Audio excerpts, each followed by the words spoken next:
troisième grande orientation, c'est celle de l'ambition environnementale. Nous voulons que cette relance soit une relance verte. Et nous voulons accélérer la décarbonation de notre économie. Et pour cela, nous avons prévu un budget vert. Nous sommes la première nation au monde à présenter un budget vert. Et je pense que ça peut être un motif de fierté collective. Alors, première nation à proposer un budget vert. En tout cas, merci à toutes et à tous de nous rejoindre aujourd'hui pour cette nouvelle vidéo. Nous venons de voir que l'ambition du gouvernement avec ce grand effet d'annonce d'un budget vert est de faire un plan de relance verte s'orientant sur des dépenses en faveur de l'écologie. Alors, nous allons voir ce qu'il en résulte au niveau fiscal, notamment sur les nouvelles mesures fiscales apportées par le projet de loi de finances pour 2021 et qui a été présenté ces derniers jours par le gouvernement et qui vont concerner à la fois les entreprises et les particuliers.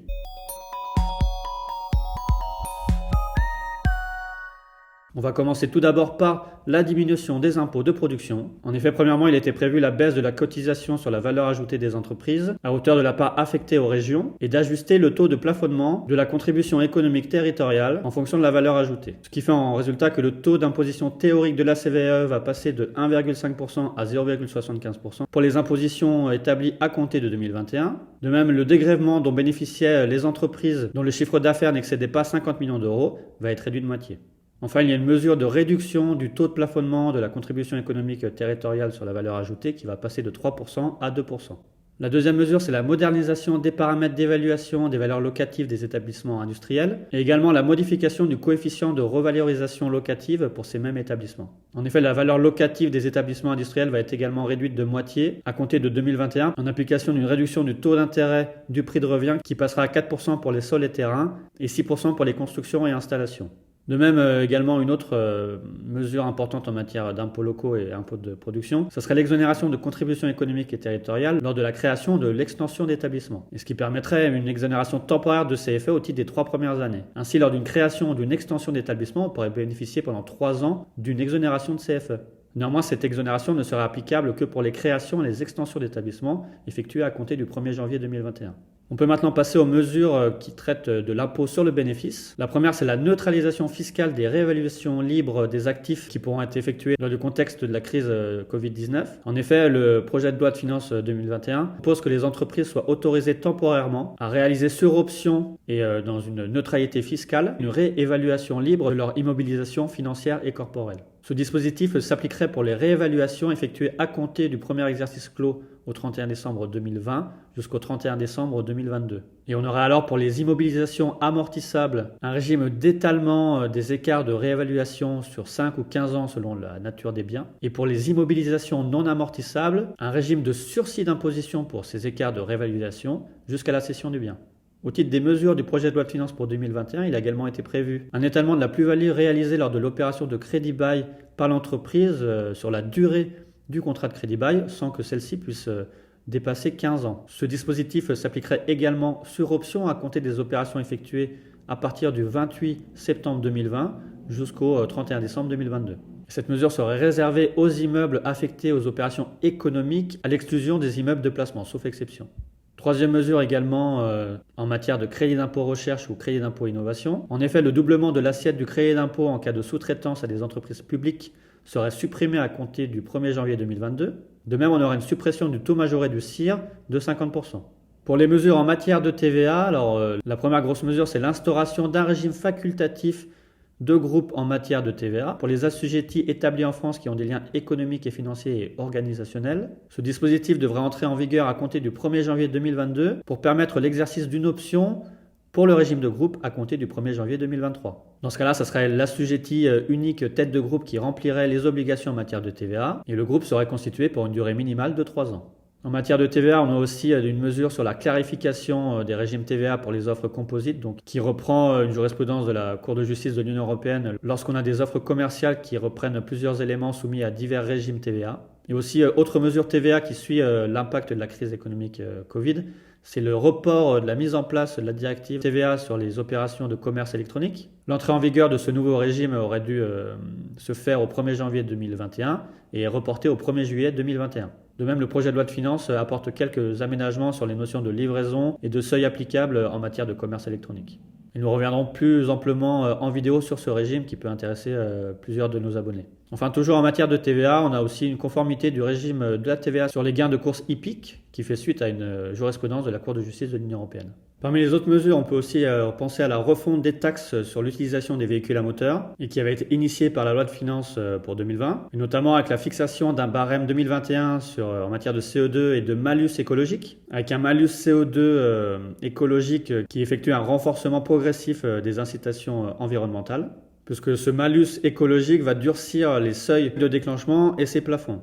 On a aussi des renforcements des incitations fiscales pour l'utilisation des transports à énergie renouvelable à compter du 1er janvier 2022. On a aussi la suppression de plusieurs taxes, notamment de 7 taxes qui sont à faible rendement et aussi de certaines dépenses qui sont inefficientes fiscalement. On vise tous les prélèvements sur les films pornographiques ou d'incitation à la violence. On peut également citer les prélèvements sur les casinos à bord de navires sous pavillon français ou alors les prélèvements sur les jeux de hasard. Autre mesure également, c'est la suppression progressive du taux de majoration de 25% pour les entreprises qui ne seraient pas affiliées à un organisme de gestion agréé. En effet, cette mesure ne tient plus au titre des pratiques comptables actuelles.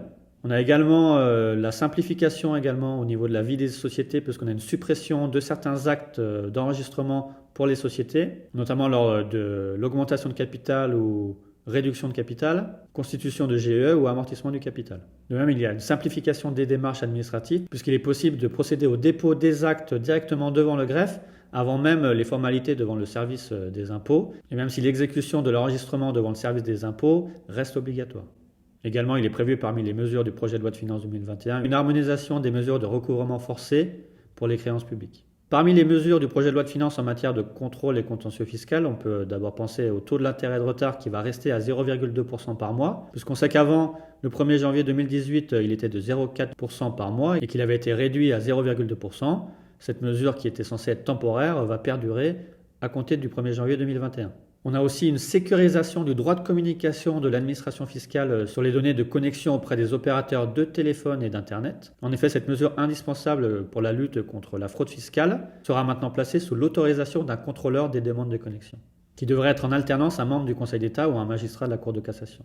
Enfin, pour les particuliers et pour combattre les effets de l'inflation, on a l'indexation du taux du barème de l'impôt sur le revenu et également du taux du prélèvement à la source. On a également un crédit d'impôt en matière d'acquisition et de pose d'un système de charge pour les véhicules électriques, puisqu'on sait que le crédit d'impôt pour la transition énergétique va s'achever à compter du 31 décembre 2020. Et celui-ci est remplacé par une prime versée par l'Agence nationale de l'habitat qui s'appelle MaPrimeRénov'. D'ailleurs, nous ferons une vidéo spécifique à ce sujet.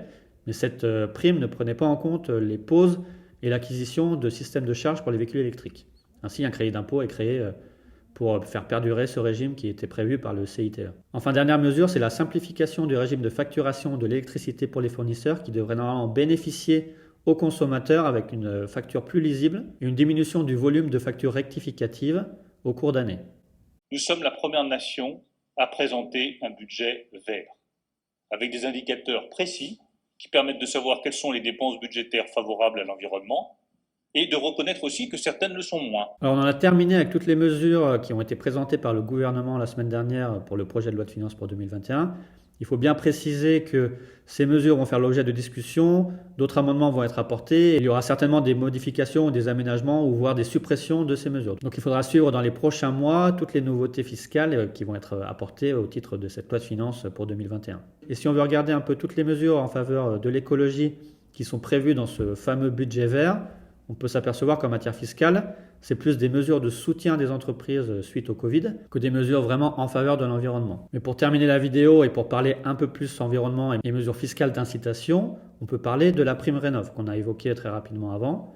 En effet, cette mesure qui fait suite au crédit d'impôt pour la transition énergétique, à compter de 2021, va être ouverte à tous. Et cette prime qui sera versée par l'Agence nationale de l'habitat permet de financer les travaux d'isolation, de chauffage, de ventilation ou d'audit énergétique pour une maison individuelle ou d'un appartement à usage collectif. Et comme j'ai dit, pour soutenir la rénovation énergétique des logements, le gouvernement a décidé qu'à compter du 1er janvier 2021, il y aurait de nouveaux bénéficiaires, puisqu'avant c'était seulement les propriétaires habitants. Et à compter du 1er janvier 2021, également les propriétaires bailleurs et les syndicats de propriété pourront bénéficier du dispositif. Ainsi, toute personne pourra bénéficier de cette prime Rénov' sans condition de revenu, afin de pouvoir faire des travaux de rénovation énergétique dans leur logement. Et ce qui est aussi important à savoir, c'est que cette nouvelle possibilité s'applique à partir du 1er octobre 2020, puisque tous les travaux vont être pris en compte pour les devis signés à compter du 1er octobre 2020, Même si la prime sera versée à partir du 1er janvier 2021 et que ce nouveau dispositif va s'appliquer à eux à partir du 1er janvier 2021, ils pourront bénéficier de la prime pour les travaux dont le devis a été fait à partir du 1er octobre 2020. Et nous reviendrons plus en profondeur dans une vidéo sur ce dispositif pour savoir quels sont les bénéficiaires et comment déposer un dossier pour bénéficier de cette prime. Enfin, pour autres mesures en soutien de l'écologie, on peut parler aussi du bonus écologique ou également de la nouvelle exonération temporaire de droits de mutation à titre gratuit à hauteur de 100 000 euros qui peut être fait entre descendants si l'argent donné est réinvesti par l'enfant dans les travaux qui sont prévus par la prime Rénov'. Nous avons d'ailleurs fait une vidéo spécifique à ce sujet et nous vous renvoyons à cette vidéo si vous voulez avoir plus d'informations sur cette exonération temporaire de droits de mutation à titre gratuit à hauteur de 100 000 euros.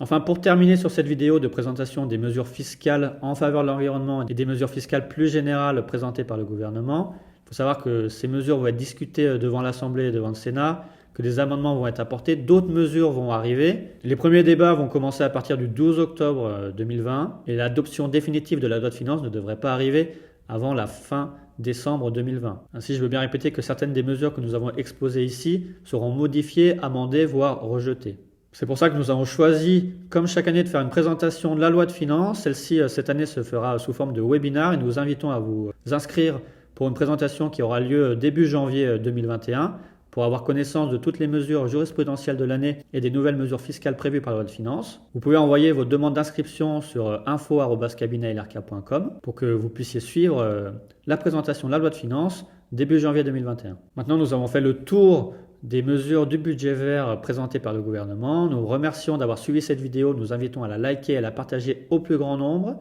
Nous invitons également à nous poser en commentaire toutes vos questions sur ces mesures fiscales pour que nous puissions y répondre le plus rapidement possible.